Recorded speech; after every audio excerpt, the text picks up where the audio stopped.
Hello and welcome everyone. Thank you for joining this Global Investigative Journalism Network webinar, which is about investigating extractives industry in Africa. I'm Asha Mwilu. I'm a journalist and the executive director of Debunk Media, a Nairobi-based newsroom covering people, politics, and pop culture. Now, we all know that Africa is home to a substantial amount of the global mineral wealth. The continent, according to the Natural Resources Governance Institute, holds about 30% of the world's oil, gas, and mineral resources. This includes up to 92% of the world's platinum and chromium reserves, more than half of reserves of cobalt and manganese, and 40% of its gold. Given the immense mineral riches in Africa, the extractives industry on the continent is naturally a global focal point. Many of the brutal and deadly wars in Africa are linked to the battle for control for these extractive resources, and it is a major source for corruption. However, the most impactful mining activities and their adverse ripple effects often occur in remote areas of Africa, which are hard to reach and pose significant security risks, resulting in a dearth of accountability reporting. I'm delighted to introduce today's speakers in the order they will speak in.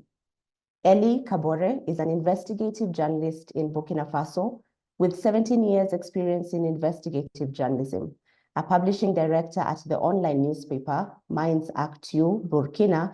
He specializes in reporting about the mining sector. Kabore has investigated corruption, money laundering, and illicit finance, and he contributed a chapter on how to cover corruption and natural resources theft to GIJN's Guide to Investigating Organized Crime in Africa. Nafi Chinuri is the Africa Director of the Natural Resources Governance Institute, which works with government and civil society to try and ensure that the needs and priorities of citizens in resource-rich developing countries are front and center. Nafi also co-leads NRGI's program on a just energy transition. She will speak, among other things, about her organization's guide to covering extractives and how it can help investigative journalists. And our third speaker is Alexandre Brutel. He's a director and one of the co-founders of the Environmental Investigative Forum, a consortium of watchdog journalists and experts on the environment and climate change around the world. Alexandre, who coordinated the collaborative effort that led to the development of the Mine Alert Africa tool, is an investigative journalist, a mentor, a trainer who specializes in cross-border collaboration and environmental issues. So very exciting presentations ahead. Before we start, a little bit of information about the Global Investigative Journalism Network for those who are not familiar with it. GIJN is the largest network of nonprofit investigative journalism organizations with 250 member organizations in 91 countries. But it works with journalists everywhere, in nonprofits, in commercial organizations, and with freelancers. It has an extensive range of resources and tip sheets to help journalists worldwide, which you can check out on gijn.org. We have about 75 minutes, and we also want to hear from you in the audience. Please send written questions and messages in the Q&A box, and we'll get to as many as we can. You can start asking your questions from now. When the speakers are finished, GIJN's Ben Onoluka, who is the Africa editor, will join us on screen to moderate the questions. Finally, please note we will be recording this session for posting later on YouTube. So let's start. First speaker is Eli Kabore. Eli, I think you have a presentation for us. You have the floor. Je complète un peu la présentation. Je suis bien sûr Eli Kabore. J'ajoute que je suis aussi de la coalition Publiez ce que vous payez, Publish What You Pay en anglais, et je suis dans le comité de pilotage Afrique de Publish What You Pay. Si on peut présenter voilà, merci, la communication.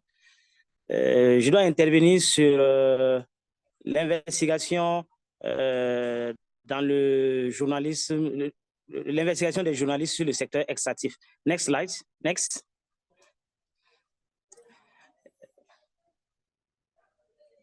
Voilà, le plan de la présentation, c'est en 4 parties.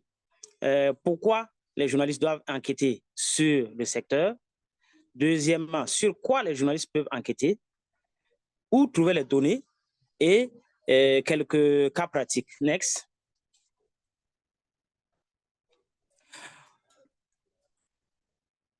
Pourquoi les journalistes doivent enquêter sur le secteur extractif? Premièrement, parce que l'Afrique est un continent qui est très riche en ressources extractives. 30% des réserves mondiales de pétrole, gaz et de minerais, actuellement avec les minerais de transition, sont logés en Afrique. Ce sont des chiffres de NRGI. Je pense que la deuxième intervenante va mieux parler de ces aspects-là. Mais quand vous regardez un peu le classement des pays les plus riches aux plus pauvres, next slide, vous allez remarquer que ce sont les pays les plus riches en ressources naturelles qui sont les plus pauvres. Le cas le plus emblématique, c'est la République démocratique du Congo, qui au niveau africain est classé 42e pays le plus pauvre, c'est 53, alors que c'est le pays qui regorge quasiment toutes sortes d'énergie extractive. Vous avez le Burkina, qui est en Afrique francophone le deuxième pays producteur d'or, après le Mali, qui est le premier producteur d'or en Afrique francophone, et le deuxième au niveau de l'espace ECOWAS, CEDEAO. Malheureusement, tous ces pays sont classés parmi les plus pauvres au monde. Et dans le Niger aussi, qui est avant-dernier, le Tchad, qui regorge de beaucoup de ressources pétrolières. Alors, quand on fait la comparaison entre les réserves et ce qui est exploité et le niveau de développement des pays, ça nécessite une enquête. Next. Ensuite, le continent africain est un continent, l'exploitation des ressources est assurée par des multinationales avec des montages financiers très complexes. Donc, ces montages financiers-là incluent souvent des cas de corruption et des cas de flux financiers illicites. Ici, j'entends par flux financiers illicites l'argent qui a été acquis de manière illégale, que ce soit la fraude, la surfacturation, etc., mais qui traverse les frontières. Et le rapport du groupe de haut niveau mis en place par l'Union africaine a quantifié un peu ces flux financiers illicites qui sortent de l'Afrique. Mais là, c'est de manière globale. Next slide. Et vous verrez que une organisation comme l'OCDE a quantifié les cas de corruption dans le secteur minier.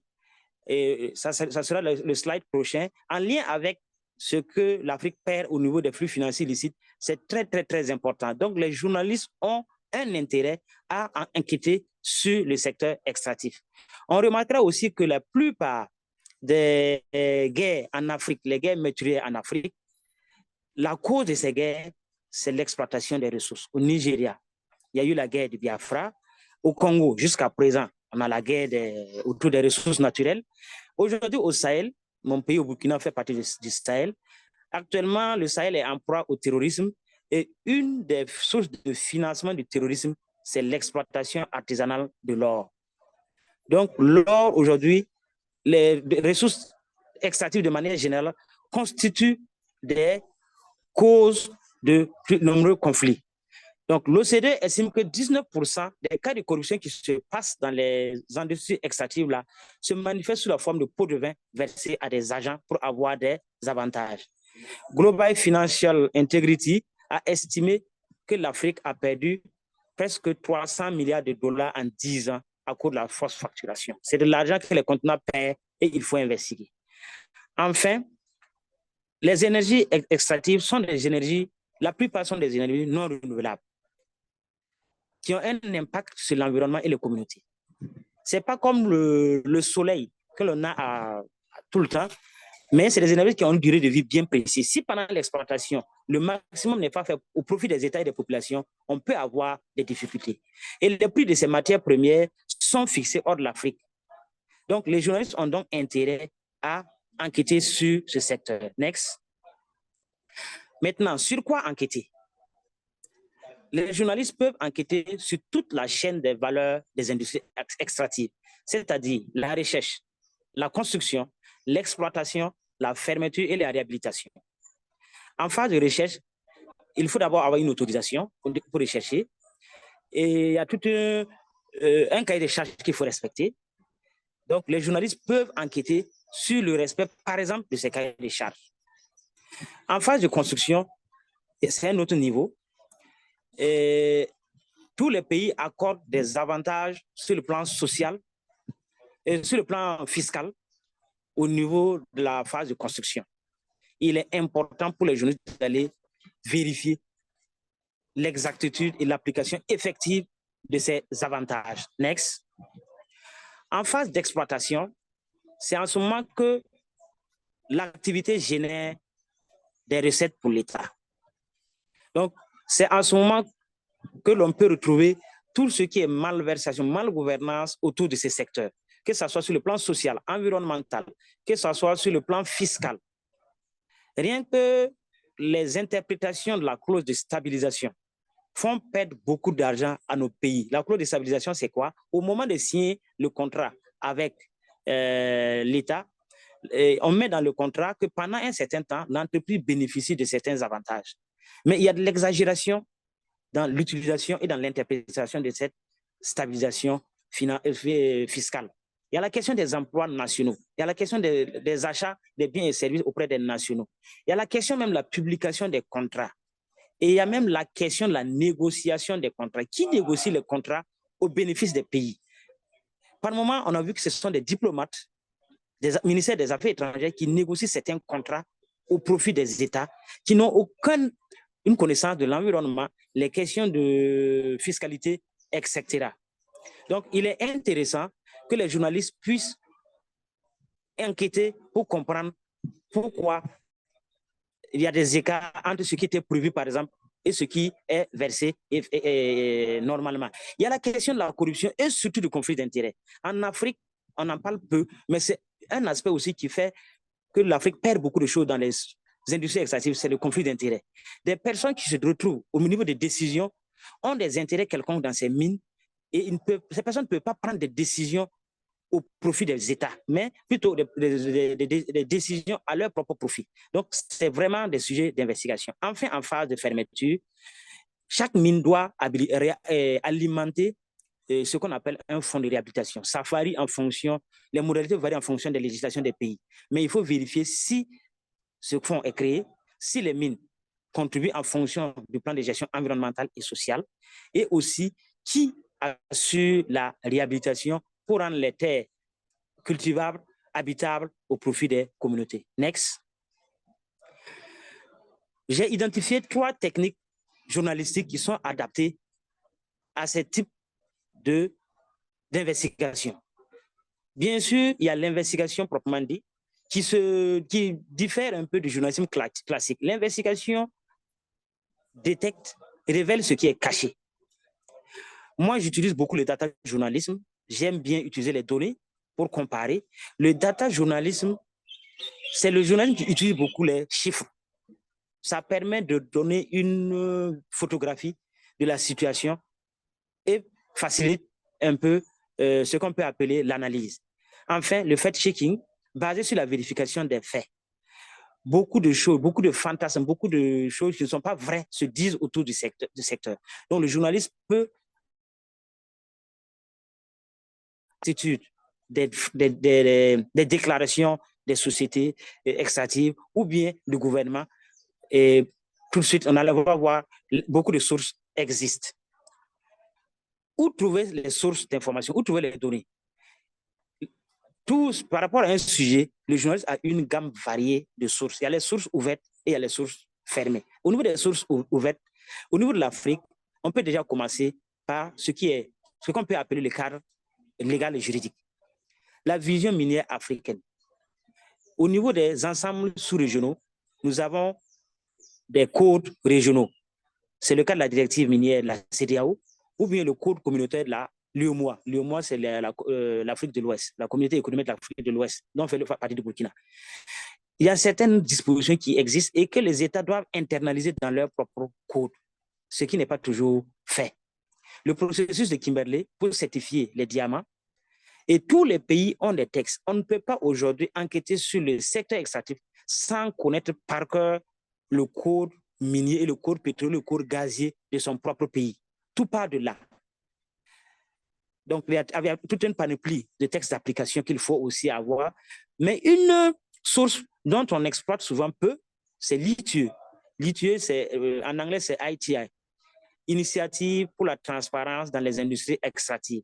Les pays qui s'engagent à adhérer à l'ITIE doivent publier chaque année un rapport qui concilie les données payées par les sociétés extractives et les données reçues par le gouvernement. S'il n'y a pas un grand écart, on estime que le pays, la gestion du secteur extractif est transparente. Donc, l'ITIE publie énormément de données. Et j'invite vraiment les journalistes qui veulent investiguer dans ce secteur extractif-là d'aller dans les rapports ITIE de leur pays pour voir les niveaux de production, les recettes versées à l'État, les recettes versées auprès des communautés, les recettes d'exploitation, les types de minerais exploités, même si souvent dans certains pays, il y a des écarts entre les dates de publication. Il y a des retards au niveau de publication des rapports. Donc, l'ITIE constitue aujourd'hui une source, grande source. Nous sommes aujourd'hui dans les questions de transition énergétique. L'ITIE a des exigences sur la transition énergétique. Actuellement, je travaille sur une exigence, l'exigence 4.10 de l'ITIE, qui oblige les États à publier les coûts et la rentabilité des sociétés. Aujourd'hui, moi, j'ai commencé déjà ce travail. On se rend compte qu'avec la hausse du coût de l'or, les sociétés minières font ce qu'on appelle un profit. Donc, ce travail a permis au gouvernement du Burkina de prendre conscience et il y a eu une correction au niveau de la perception des royalties. Nous sommes partis de 5 à 7% dans la perception des royalties pour permettre au pays d'avoir un peu plus de ressources avec la hausse du cours de l'or. Donc, il a fallu utiliser l'ITIE pour faire ce travail journalistique. Il y a d'autres informations sur des sites spécialisés comme des organisations comme NRGI. Là, elle va parler bientôt de cela. Au début de ma présentation, j'ai dit que je suis de Publish What You Pay. Public ce que vous payez en français, publie beaucoup d'informations. Oxfam publie beaucoup d'informations. Les discours officiels des dirigeants des sociétés, les rapports que ces sociétés publient de manière trimestrielle contiennent énormément d'informations. Et les coalitions des journalistes comme GGN publient aussi des informations, dont le guide sur les crimes organisés que j'ai publié en début d'année. Next slide.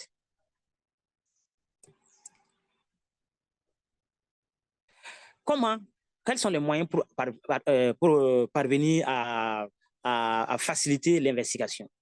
Premièrement, il y a des défis à relever. Le sujet est très technique. Pour arriver à maîtriser le sujet sur les industries extractives, il faut un renforcement des capacités des journalistes ou bien le journaliste a un carnet d'adresses qui est très ouvert. Le sujet est très technique et demande la passion et demande du temps. J'insiste beaucoup sur la passion. Parce que sans passion, on ne peut rien construire. Et ce que fait GGN aujourd'hui est une très bonne chose parce que permet de mettre les journalistes sur des sujets d'investigation. C'est vrai qu'au sein des rédactions, il y a des programmes de formation, mais aujourd'hui, dans beaucoup de pays, les journalistes sont confrontés à ce qu'on appelle la liberté d'expression.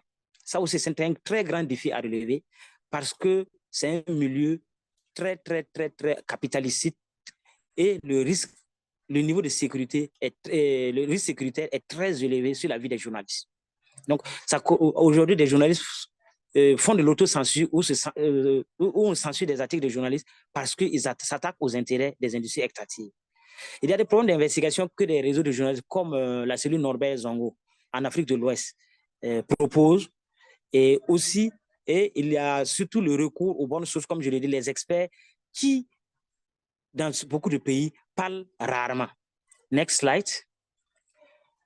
Pour envisager le traitement de l'information, là, je fais focus sur les flux financiers illicites. Il faut identifier l'origine de ces flux, quantifier l'ampleur, où va cet argent. Et là, les entreprises extractives appliquent ce qu'on appelle les prix de transfert. Ça veut dire qu'au sein du même groupe, on utilise plusieurs sociétés pour faire sortir de l'argent, pour rendre ces sociétés-là déficitaires, que la base imposable de l'impôt soit négative, afin qu'on ne puisse pas, l'État ne puisse pas imposer un minimum d'impôt sur ces sociétés.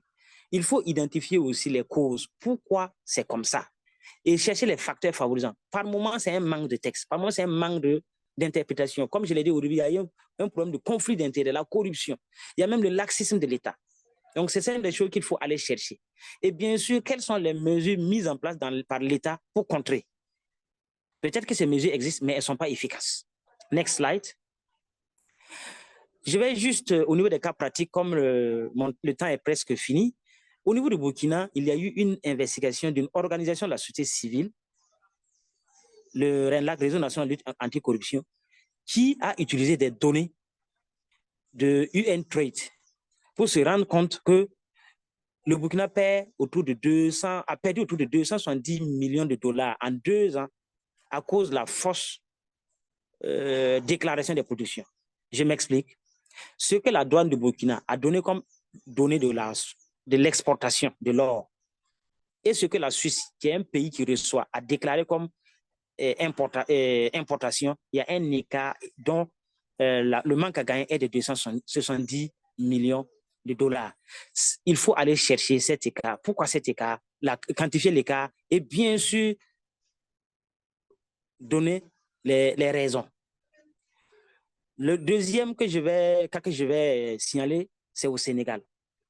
En 2019, la radio BBC a révélé un scandale de plus de 10 millions de dollars qui impliquait le frère de l'ancien président Macky Sall qui vient de partir, sur un contrat gazier. Il y a eu des versements suspects d'argent. Le même problème s'est passé en République démocratique du Congo où le journaliste de Le Temps a piégé un conseiller du président qui promettait des permis contre le versement de pots de vin. Donc ici, c'est le conflit d'intérêts, l'abus d'autorité et en quelque sorte même le népotisme, le favoritisme qui permet à des entreprises qui n'ont aucune capacité technique et financière d'avoir des permis et d'exploiter en Afrique.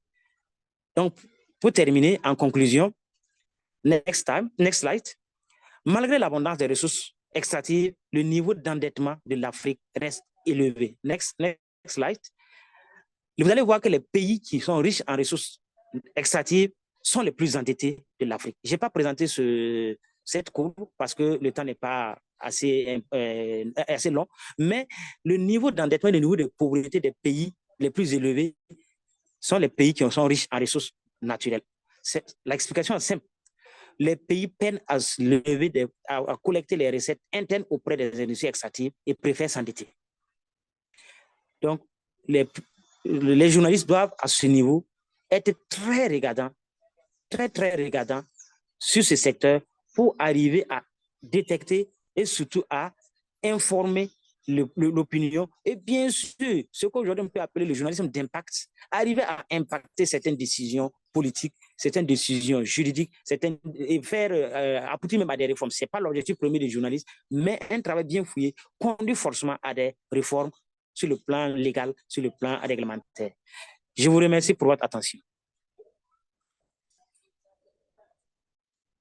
Thank you so much, Ellie.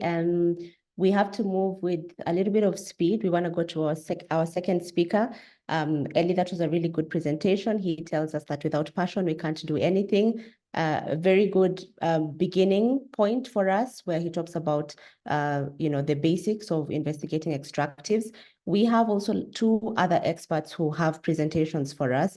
And I'll urge all of you joining us to please add your questions to our Q&A section. It's right at the bottom, written Q&A. Please drop your question there. And after the presentation, we will be asking our panelists to answer your questions. So let me go straight away to Nafi Chineri from the Natural Resources Governance Institute for her presentation. Nafi, over to you.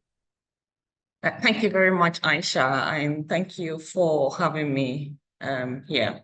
And so my name is Nafi Chineri, and just a bit about NRGI. We are an independent, not-for-profit organization of about 80 professionals. We support informed, inclusive decision-making about the natural resources and the energy transition. I would firstly briefly explain why this is an essential moment for investigative journalists to look at the extractive sector in Africa and then share 4 key resources that could help journalists in this work. Next slide, please. Thank you. We know that the extractive sector, and I think that Ellie has made huge references to why it's important to do this. The sector has huge impact on the lives of Africans and the world around us. And while there have been some benefits brought by extraction, too often these have been unequally distributed or negated by the extensive harm wrought by companies or public officials who act in their own interest rather than that of the public. Staggering amounts of money have been lost from public budgets through rampant corruption. And the UN estimates that about 278 billion USD in illicit financial flows emerged from Africa's extractive sector in the decade between 2010 and 2020. And there are also, they also describe, this as conservative estimates. So this is money that could have been spent on healthcare, education, essential infrastructure, all of the things that can ensure a good life for Africans. And at the same time, the extractive companies have too easily been able to get away with destroying natural and nature and livelihoods through their reckless practices. If you take the Niger Delta, and I think Ellie also alluded to that, which has suffered from regular oil spills that have contaminated farmlands, lakes, rivers, destroyed, local crops and depleted animals and fish population. Communities have been exposed to dangerous pollutants with devastating impacts on their health. It is essential that things change, and the energy transition could provide that opportunity. And there are significant also risks if we fail to change and learn the lessons of the past, And so Ellie mentioned, the resources in Africa, just to say that 19% of the global reserves required to make standard battery-powered electric vehicle are in Africa, can be found in Africa. This is what is required for us to transition to cleaner energy, and all of that is here. But this boom in demand for mineral resources for renewable technology also pose risk. Commodity booms often lead to increased corruption, as we know, with new players entering the markets, significant opacity over prices, and reserves concentrated in countries that struggle with governance, as Ellie mentioned. There is a real risk that could repeat the harm of the past. And similarly, as the world moves towards future beyond oil, gas, and petroleum, and petroleum assets will change hands, right? With the different kinds of companies replacing others. And our research at NRGI has actually found out that since 2014, around 88 billion in assets have moved from publicly listed to private companies, and that's very risky. So with new investments and projects in the mining sector, assets changing hands at faster pace in the oil and gas sector, now really is a moment where the work of investigative journalists is essential for ensuring informed public debate. So given all of this, it is essential that we have investigative journalists looking into what is going on in the extractive sector in Africa. And at NRGI, we don't carry out investigations. We are not an investigative institution, but we use the work of journalists extensively in our work, especially our anti-corruption programming. And we try our best to share knowledge about the extractive sector through our publication and our research pieces with journalists, and provide them with the data they need to make sure that their work is effective and possible. Next slide, please. So I want to share some resources that we have developed to facilitate this, and we may, which I think will be of interest to you. First, it's a specific guide we developed for journalists, as you see on the screen, a few years ago, about how best to cover the extractive sector.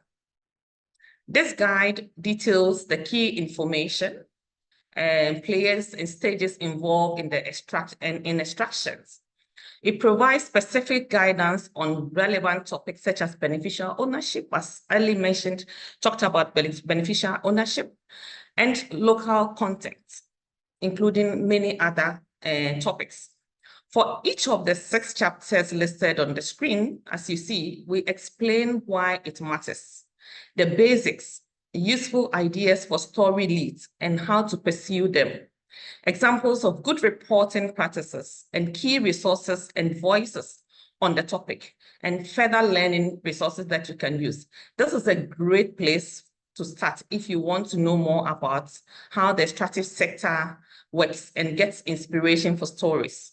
We developed or revised this a few years ago in 2020, but we are keen to find ways to update and refresh the information to respond to current trends. As we all know, the sector has changed with the move to cleaner energy and energy transition. This requires that we update this version, but it still has useful information that you can look at. Next slide, please. So similarly, another resource that might be helpful for you looking to learn more about the specific topics is our corruption diagnostic tool. Corruption is a major issue in the extractive sector. Earlier talked about OECD and others. The OECD have found that 1 in 5 transnational bribery cases emerge from the sector.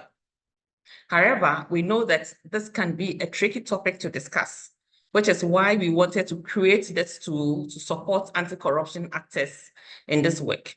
So our corruption diagnostic tool was first developed in 2021, and we recently updated with plenty of information. And the purpose of this tool is to help anti-corruption actors to do 3 things. 1, engage on sensitive topics, identify and understand what corruption issues are most pressing in their country or region, and build and implement effective action plans for reforms to prevent corruption in future. So the tool has already been used in some countries, Mongolia and Philippines, Colombia, Guinea, and Chile. We have plans to use in 3 African countries over the coming years, DRC, Senegal. In fact, Senegal last year, we did some training. We started some training for civil society and media, and Ghana as well last week. So now this tool isn't designed specifically for journalists in mind, but this is still information, has adequate information that could help find useful, that you could find useful, here. So please, I would encourage you to look at it. Next slide, please. So again, in this next slide, our team has developed detailed research guides to support the corruption diagnostic process, just what I referred to. And these guides can be found by scrolling through the tools to step 4 and checking on the button link of and the left-hand corner of the page, as shown on the screen that you have, and the presentation will be shared with you, so you can do that. The research guide looks at 8 key topics. There are stages of the decision chain. So the decision to extract, licensing, contracting, operation, revenue collection, and revenue management. And there are also thematic guides looking at high-risk topics such as state-owned enterprises, the artisanal and small-scale mining sector, and the link between corruption and socio-environmental harm, and how corruption can impact the pace and nature of fossil fuel phase-out. So all of these are there. And these guides each outline the main forms of corruption with some examples, highlights key red flags that could indicate the form of corruption, the form in which corruption is taking place, and may be particularly useful. I think that it will be useful for you, and the potential anti-corruption action which could address these issues. Next slide, please. So in the slide that is coming up, also as well as the guides on how the extractive sector works, NRGI provides database, which could be crucial for a resource of information for investigative journalists like yourself. So we launched in 2021. One of the ways we've tried to do this is through our resource contract website. And this is a free to access repository of over 3,000 contracts and associated documents in the petroleum and mining sector, covering 105 countries. The goal is to make publicly available contracts more accessible by explaining key terms and enabling searches for specific clauses, or to look for contracts by company or commodity, and making it easier for interested parties to understand if they are getting a fair deal or not, and to hold governments and companies to account. And we hope this resource would again be useful first step for researchers, journalists, CSOs, companies or government officials who are keen to understand more about these partnerships and compare and contrast their contracts. Next slide, please. Finally, I'm going to be sharing our National Oil Company database, which was first launched in the early 2019 and provides key information on the production, revenue, performance of 71 national oil companies headquartered in 61 countries worldwide. Providing this information is linked to a key part of our work we do at NRGI. Understanding the NOCs is often overlooked, and I think that we need to pay attention to the national oil companies in energy transition. And this is a useful place where you can find all of these data. So for example, our research has found that the national oil companies are a key part of our are making riskier investments. And in fact, an example is in 2020 or 2021 in Ghana, for example, where there was a big advocacy driven by civil society and media to stop some risky investments into the oil sector by our national oil company, involving about $1.65 billion. That was stopped because of work of civil society and media. So many national oil companies have not publicly acknowledged the growing risk of energy transition. And they and their governments must examine how they can generate sufficient revenue and energy for citizens without making riskier bets and with public money that can go into education, health, and infrastructure that we need in Africa. And we think that this is a key area where investigative journalists could play a key role in understanding how and why these decisions are being made and what factors are at play here. Next slide, please. So it's this like the final slide that I'm sharing here. Links for each of the resources I have mentioned, in addition to the very helpful, useful resources that Ellie shared with you. You can add these ones as well as the tools. It is important to note that we have many more reports and briefing that cover specific topics in more detail, such as those listed here and also on this screen. And so I would invite all of you to take a look at our websites. And then please feel free to reach out to any NRGI member with any questions that you may have. We are keen to work in partnership and support the important work that investigative journalists do in Africa. And we really look forward to fruitful collaboration in future with all of you. Thank you very much. Thank you, Nafi, and a really good statement at the end. I'm actually seeing questions in the Q&A box or people asking how do we get support for our stories. So it's good that NRGI is already extending that invitation for possible collaborations or assistance. I have seen so many interesting questions. I would like us to have a lot of time for us to get into those questions because I'm seeing journalists have very targeted questions to some investigations that they're working on. So I'll move right next to our last speaker, Alexandre, for his presentation, and then Ben Onoluka from GIJN will join us to pose the questions to our panelists. So Alexandre, over to you. Thank you. I'll just share my screen. 1 second. So really happy to be there and to be talking after Ellie and Nafi, and they're really good, interesting presentations. I hope it will fit well within what they just said. I think we are bringing something new with the platform that I'm going to be showing to you. I think it's going to complete what has been told just before my presentation really well in terms of geodata. Because that's what I'm presenting today, Mine Alert Africa, which is a geo platform for monitoring mining licenses across the African continent that we developed in partnership with Oxpackers and InfoNile. Just a quick note on what is EIF. It's a global investigative journalism consortium, which is composed of an international board, actually, that is composed of Oxpackers, InfoNile, Senozo, Society of Environmental Journalists, and the FODPOL. The goal of EIF is to fill the gap between investigative journalism and what people refer to as climate journalism, to try to mix both approaches and to develop new frameworks for investigative reporting around environmental issues.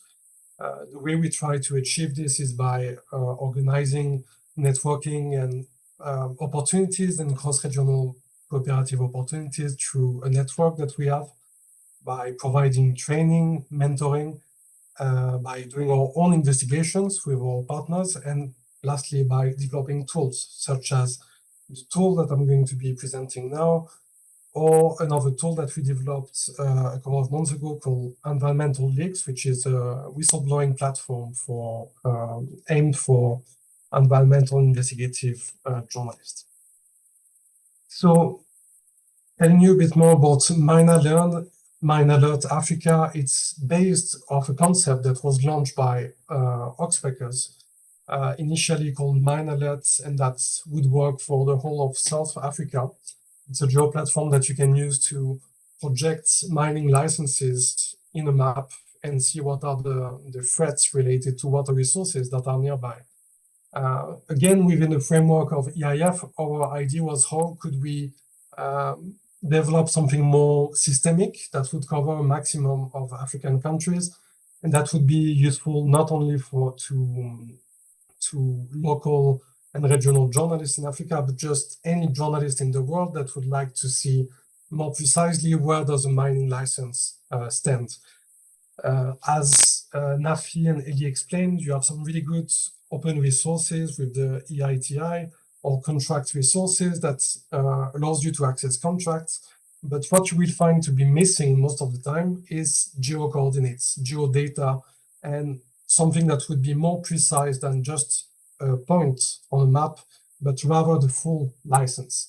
And the way we've done that is that we wanted to access a maximum of geodata for mining license and be able to project it on an interactive map and not only replicate these mining licenses, but also develop a feature that would enable detection for overlaps between mining licenses and protected areas.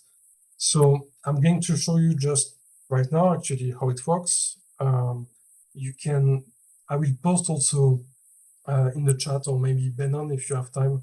We just published a tutorial in English and French, because of course the data that we have, they cover both French-speaking and English-speaking countries. So we have a bilingual tutorial that you can use for this. Let me just show you the tool. So once you get on the tool, we're just going to do a really quick example so you can see the type of feature that you can access and the type of data. So we have 22 African countries there. All the data we're using, they come from official sources. And now let me just give you an example with Ivory Coast, Côte d'Ivoire. So when you go on the left part and you select your country, you get first the geo projection of all of these mining licenses. Once you have done so, you have the opportunity to select specific commodities among maybe more than 100. It can go from gold, lithium, nickel, cobalt, you name it. Everything that's listed by the government is listed in the tool. So let's give it a shot for gold, for example. now it's going to have this color that indicates to you, okay, the purple areas are mining licenses for gold. When you click on a license, you're going to get some information about who is the owner of the license, what type of commodity. Sometimes a mine can have more than one commodity, so this is typically going to be featured in the tool. And you get some more information about the type of license, the owner, etc., etc. You can then filter by type of license. So we have research permit, exploitation permit, production permit, and so on. So it means we have both licenses that are under applications and licenses that are ongoing at the moment, both artisanal and industrial, which also can be interesting. And let's say I want to look for only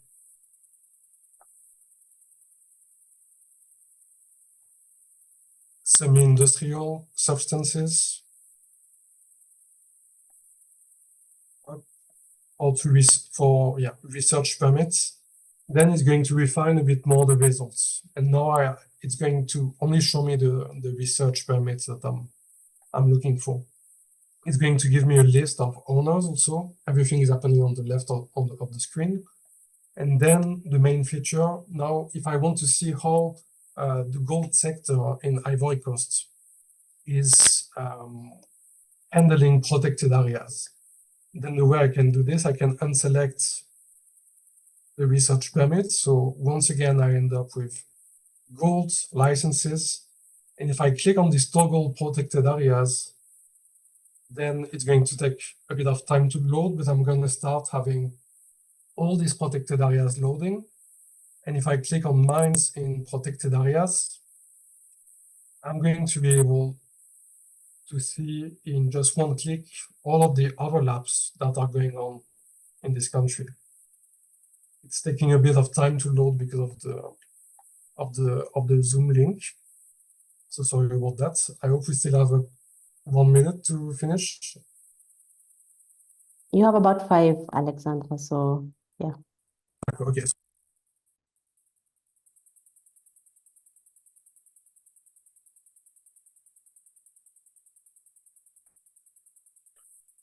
Okay, so now it loaded this information, and I can see more clearly everything that appears in red there is an overlap. It can be a partial overlap or a total overlap with a protected area. So I will need to go and click on each of the highlighted licenses to get more information about what is actually going on there. So let's say I want to check this protected area called GBI. I click on it and then I get some information about the type, the designation. So all of the protected areas information we use, they come from Protected Planets, the World Atlas of Protected Areas. So when you click on this, you see the information they have about the surface of the area, the IUCN category, the percentage of the area that is mined. And I can even click to go to the official sources for the protected area. And if I click on more info, I'm going to get some more precise statistics about what percentage of the area is mined for which type of commodity. You're going to see sometimes it goes above 100 in terms of percentage, and that's because the sum may go above 100 when there are overlapping mines simply on the area. But this is going to give you some more information about who are the top mine owners in this area, what are the most mined commodities, and the number of mines that you can get. You will be able also to download this data by,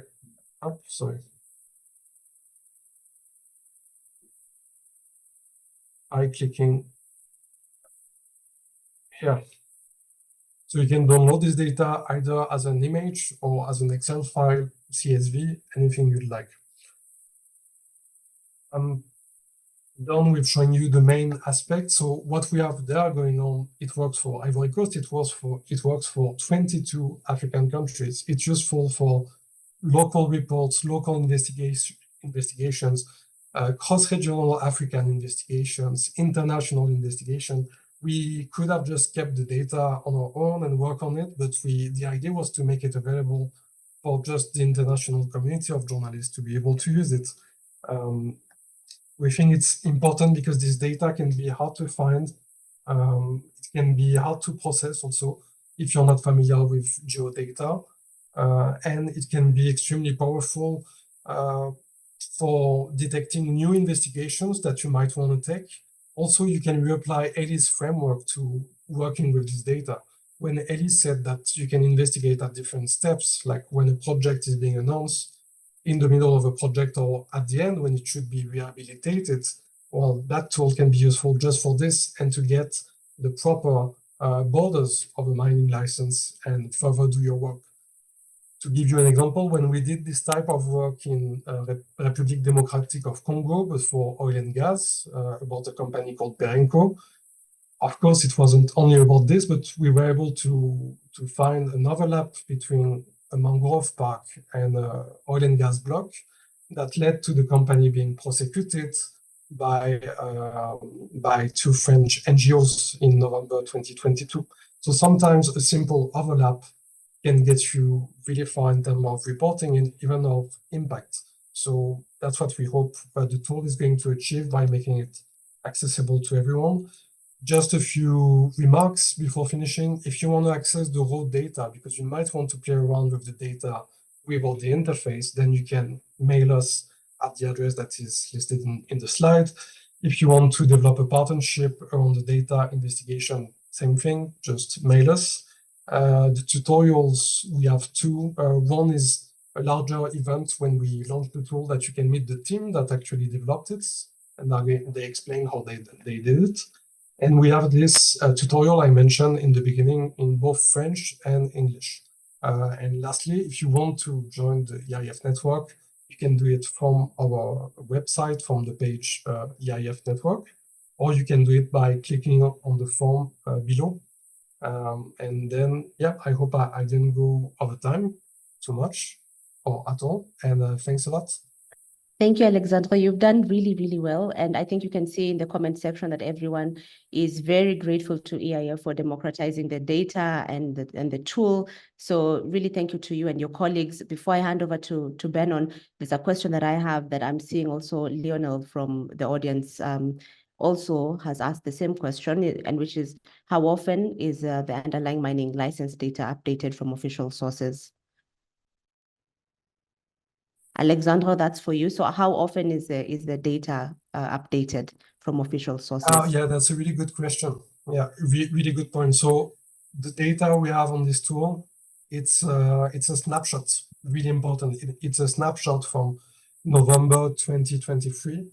And now we are working really hard to fundraise more so that we can update the tool and make it a live tool, actually. So that's really what we would like to reach in the next month or so. Yeah.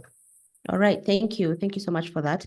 I know we have more questions for you and for Nafi and Ellie as well. So Benon from GIJN is here to help us guide the moderating session for the questions. So Benon, over to you. Okay, thank you, Asha. First of all, thank you everyone for joining us. It's been a session with so many participants, and we're glad you could join us. Very quickly, I must apologize that I will not be able to ask all the questions. There are more than 30 questions, and we may not have time to respond to all of them. But very quickly, I'll start by asking Nafi. There's a question from Eve who says, when investigating whether an extractive company is committing tax avoidance through transfer mispricing or profit shifting, do you have advice on how to proceed, considering extractive companies are often secretive and don't often include intra-company financial data in their financial statements? Thanks very much for that question. First of all, as I said, we don't do investigation. And so what we really do and really advise journalists, media personnel to do, it's first of all, look for data, the right data, right? Make sure that the data, the information that you are using is robust, is updated. You can verify that information from different sources like EITA, Public Worship Pay, or the likewise. And there are also a lot of information publicly available, like as I shared in the resource contracts, where you can find this information to collaborate whatever you are investigating. But the only way that you get, support and you get the legitimacy and the authority to speak on these issues is when you're using, accurate and informed data. You just need to make sure that you have, the right information that is robust enough. It's verifiable, it's publicly available, and to back your. And we have we do, extractive sector resources. We don't actually look at the investigative side, but our work on corruption, has a lot of information that can be useful for the work that you do. I'm sure that perhaps Ellie, who has been doing this kind of work, can, provide some more insights on how he has navigated that. Okay, thank you. A second question for you, Nafi. Hedwig Arinaitre says, NRGI emphasizes just transition, and currently in Uganda, the transition is both unfair and unjust. How do we as journalists ensure powerful actors own up to these declarations and responsibilities? Yeah, thank you. Yeah, I mean, ensuring a just and equitable transition is one of the main focus of our work at NRGI.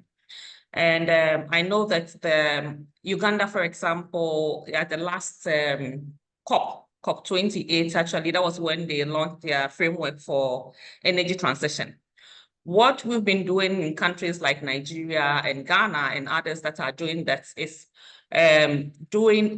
helping civil society and media, so providing information and training and skills and data, and encouraging them to engage with the process. So first of all, get the Uganda framework for energy transition, understand it, unpack all the details, and use it to engage relevant stakeholders. So in Nigeria, for example, we push for more engagement with Nigerian citizens on the Nigeria Energy Transition Plan. So where we brought citizens and governments, so state and non-state actors into one room, including researchers, donors, to actually interrogate and ensure that Nigeria perspective and issues and realities are informed, are part of the transition process. And it has to be a continuous engagement process, including training for civil society and media. So in Uganda, my colleague in Uganda actually is starting a process of training and engagement with civil society and media on Uganda's energy transition framework, and to get citizens actively participate in it, because until you push governments, they will not engage with the public. So please get involved, seek for information, and then demand for accountability and transparency in the process, because government will not do it if we don't push them to engage. Thank you, Nafi. There's a question from Admire Masuku in Zimbabwe. He's an academic. He asks, what is the possibility of developing an investigative journalism curriculum around extractives for African journalism schools? I think he's quite keen on the guide that you have developed, and he's looking at it for use in universities, for instance. I mean, that's a conversation that we can have separately. But as you've seen and shared by Benin, we have this guide and the corruption diagnostic guide that we have developed. And it's interesting. We will be really interested in partnering with any academic institution that actually would like to use it in their work, because that's the whole essence. Try to create awareness and train as many journalists as possible who can use the tool to advance transparency and accountability in the sector. We have our extractive, Africa Extractive Learning Hubs. We call them the summer schools. We have for Francophone and we have for Anglophone. where also we have curriculum, and it actually attracts civil society and media and government officials and individual researchers into the room to discuss some of these issues. Yes, it's something that we haven't actually had direct partnership with individual institutions, but we are open. We are open for partnership. So I'm excited to hear that in Zimbabwe, you would like to test something like this. It's a conversation that we can take beyond here and see how, NRGI can support you to do that. Last year, we had partnership with Strathmore University in Kenya to run the training. It wasn't specifically for media and media personnel. As I said, we do for all civil society, academic, and all of that. So you can actually look at which aspects will be relevant and internalize in your institutions to you. So we can have a conversation around this. We are very open to supporting and sharing data and information around our work with other partners. Yes, there are two related questions, and they focus on access. One says, how does one access community development agreements for mining companies? And two, how can investigative journalists track beneficial ownership in the extractive sector? I think that is something NRGI does. So how would you respond to those two inquiries? Again, access to any information, let's contextualize it. It depends on where you want to find this information. So for example, if in Ghana, where I stay, we have right to information laws, and some of these agreements are public. And when they are not public, you can use the legal requirement to access information. In terms of beneficial ownership and all of that, I know that the EITI platforms across Africa also have some of this information. In Ghana, for example, we have the Ghana EITI. Our law, we also have a beneficial ownership law that requires that there's disclosure around some of these things. And so individual citizens can have access, can make requests and demand for information on, whether it's politically, persons with political things who are interested in businesses or what have you. So it depends again on the country and what legal framework exists in that country. So you can use it to demand for information. But again, the resource contracts that we have also disclosing some of these information. So first of all, start off from there and see what you can get, understand your country context. What does the law say? What are some of the regulations? What do they say? That you can use to access information, and then begin from there. What we produce at NRGI are really analysis and data, not some detailed agreements. We try to update our resource contracts with MOUs, around some of these agreements from government and companies. Unfortunately, the MOUs don't have so much detail, but it's a starting point, that can lead you to other places. And so that's what I would say to those looking for information on this. The EITI platforms are great places to get information, and then the companies, if you have laws on beneficial ownership disclosures and the companies, these are great places to get information. Please make sure that you understand the law and you have, you know what is required of you. If you have RTI, right to information acts, use it to get information. Thank you, Nafi. Lots more questions for you, but I think we'll stop there and I'll move on to Ellie. Ellie, there's a question for you from Lionel. He asks you to explain a little bit more how invoicing by the extractive industry is used to deny African countries their tax revenue. Ellie? Oh, merci beaucoup pour la question. La fausse facturation commerciale se passe entre des entreprises, entre deux entreprises, ou bien entre des entreprises. Ça veut dire que la société qui commande surfacture le bien ou le service qu'elle commande pour faire sortir beaucoup plus d'argent. Finalement, l'argent qu'elle va utiliser pour acquérir le bien n'est pas le même montant que ce qui est sur les factures. De manière simple, Et on peut aussi sous-facturer la valeur de la marchandise pour payer moins de taxes au niveau de la douane. Je prends un exemple. Une machine qui doit servir à extraire, par exemple, l'or, coûte 100 millions de dollars. L'entreprise surfacture à 200 millions de dollars. L'entreprise fait sortir 200 millions de dollars et utilise les 100 millions de dollars pour payer la machine. Donc, finalement, elle a sorti 200 millions de dollars, ce qui contribue à réduire, à augmenter les charges et réduire non seulement les impôts, la base imposable de l'impôt au niveau du pays, mais aussi c'est de l'argent que c'est du vol en fait. Et il peut payer aussi la même machine à 100 millions de dollars à l'extérieur, mais au niveau de la douane, elle va peut-être déclarer 50 millions de dollars pour payer moins d'impôts. Donc, c'est un peu ça. Et c'est une technique utilisée par le GFI dont j'ai mentionné le lien, et qui compare les factures réelles entre les pays, entre les entreprises qui commandent et les entreprises qui fournissent. Donc, GFI, c'est une plateforme qui contient toutes ces données-là. Donc, les pays sont donc invités à s'abonner, c'est un abonnement, à s'abonner justement, les services de douane, les services des impôts, les services financiers de chaque État doivent s'abonner à cette plateforme-là pour pouvoir suivre la valeur réelle des marchandises. J'espère que je me suis fait bien comprendre.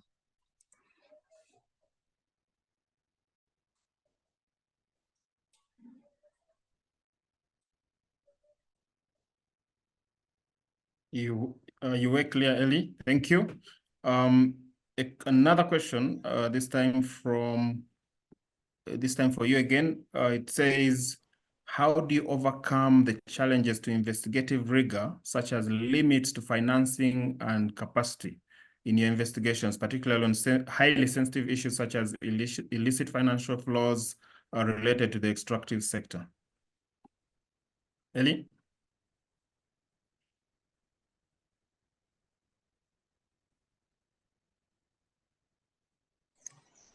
Il est vrai qu'une enquête nécessite beaucoup de ressources, mais je l'ai dit au début, l'investigation, c'est d'abord la passion.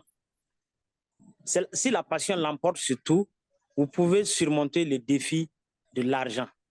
Une investigation n'est pas la vérité à 100%, n'est pas une vérité qu'on peut trouver intégralement à 100% à un instant T.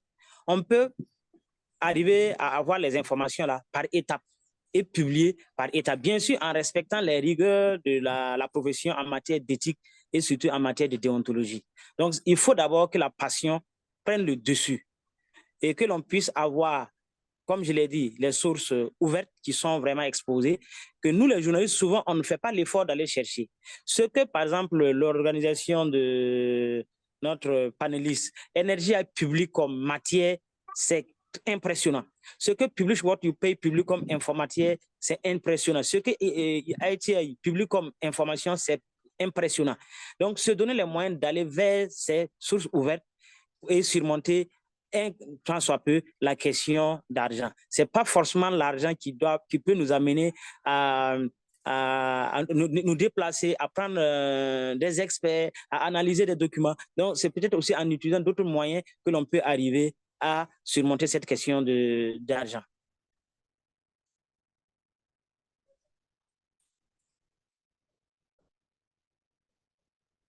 Okay, thank you.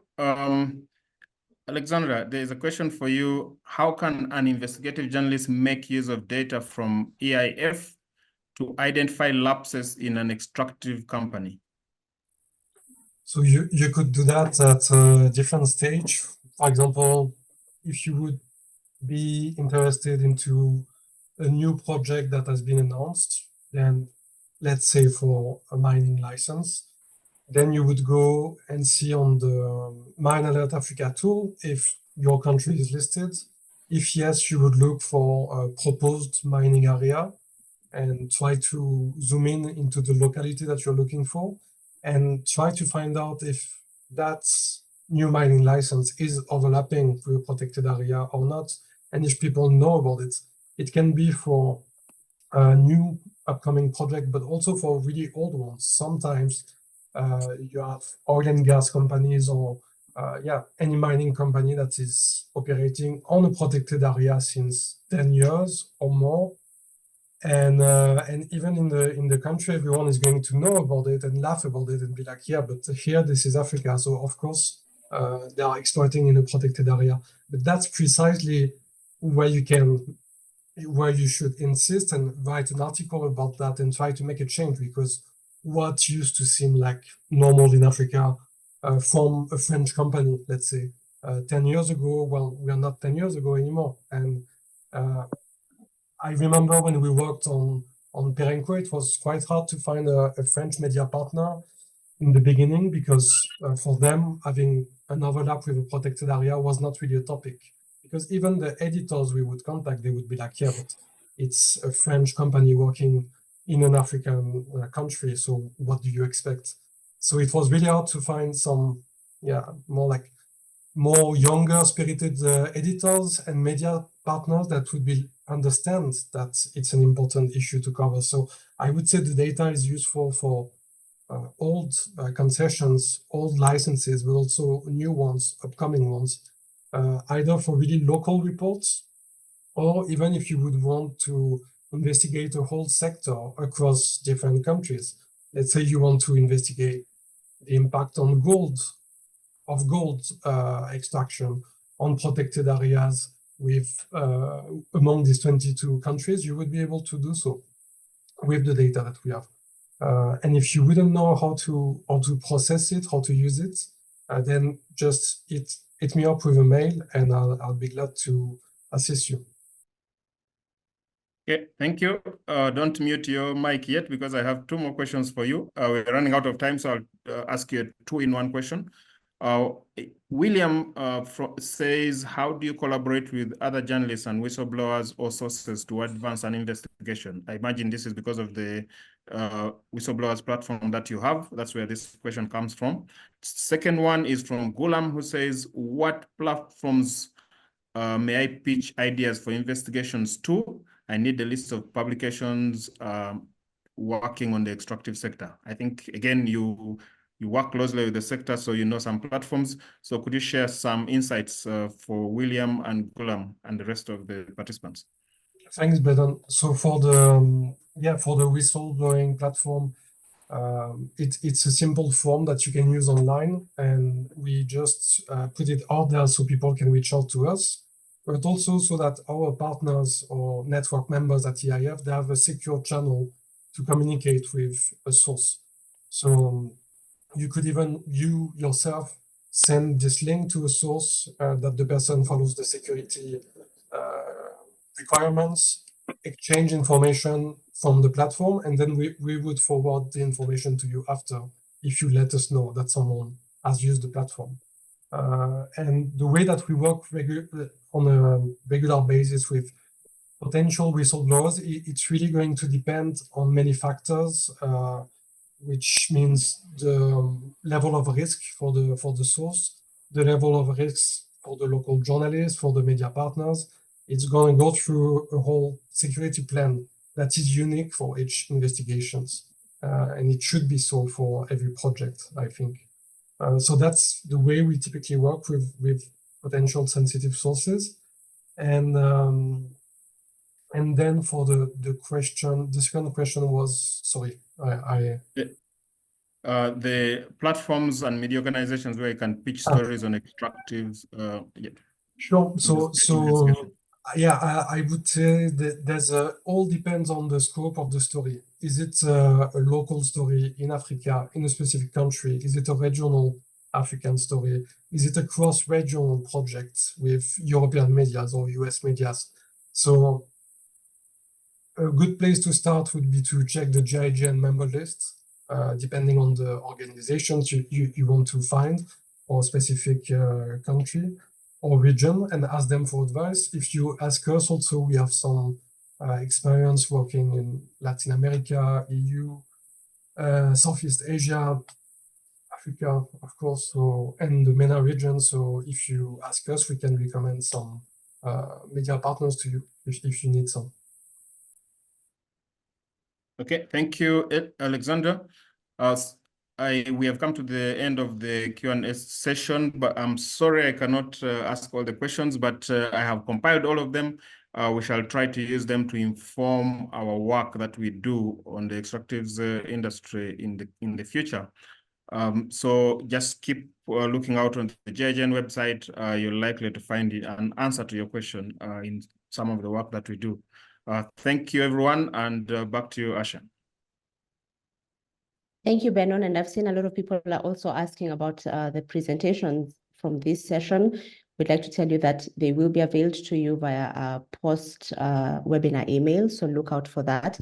But again, as Benon has said, gign.org has a lot of tip sheets, and a lot of the questions that you have in the comment section can be answered in some of those resources that are available there. So unfortunately, we have run out of time. Before we go, I would like to say a big thank you to the Global Investigative Journalism Network and to you, our audience today. And a very big thank you to our speakers, Ellie, Nafi, and Alexandra. Finally, be sure to watch GIJN Africa's Twitter feed at GIJN Africa and the website for future events. Once again, thank you all and goodbye.